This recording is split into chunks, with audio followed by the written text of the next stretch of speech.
Alam nyo ba nung una, nakailang beses din ako nagtanim tapos namamatay. Wala kasi akong alam sa pagtatanim. So ang ginagawa ko, binabaon ko lang ang buto. Basta ganun lang. Yun lang alam ko pag magtatanim. Tapos namamatay. Walang nabubuhay. Try and error.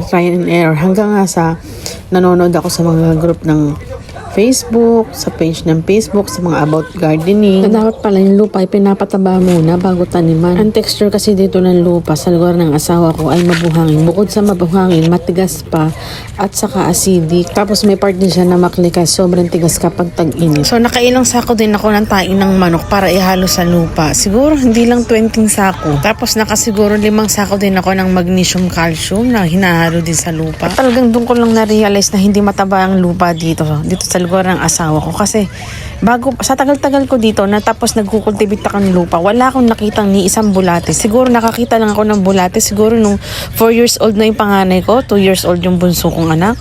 Noon lang ako nakakita ng bulate. 'Di ba? Sabi nga nila, healthy ang lupa kapag maraming bulate.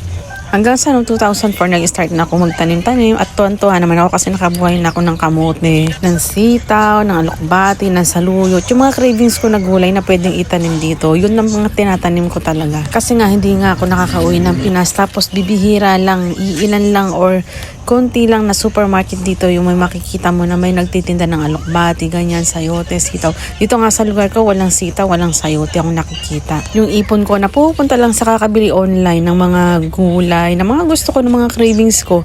Tapos hindi pa fresh, frozen pa yung mga gulay.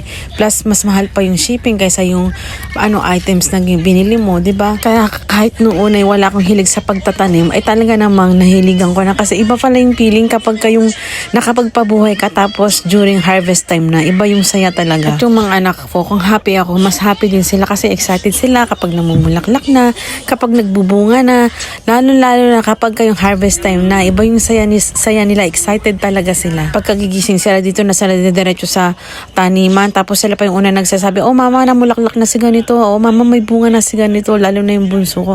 Ganon, iba yung saya nila. Tsaka maganda na yung kahit bata pa, alam na nila yung ganito, naiintindihan na nila yung source of natin, food natin, kailangan natin magtanim, tsaka tinuturo din yun sa school nila. Sa hirap ng buhay ngayon at tsaka pamahal ng bilihin, talaga napakalaking bagay kapag may tanim ka kasi nakakalibre ka na sa mga pang-ulam-ulam, sa pansahog-sahog. Pag bibili mo to sa supermarket, napakakaunti lang tapos ang mahal pa. Ma-share ko lang yung trellis ko sa taas, yung parang bakal. Basura yan ng asawa ko, kaya nagugulat na lang siya. Yan, tawagan niya sa akin si Basura Girl, Gummy Girl.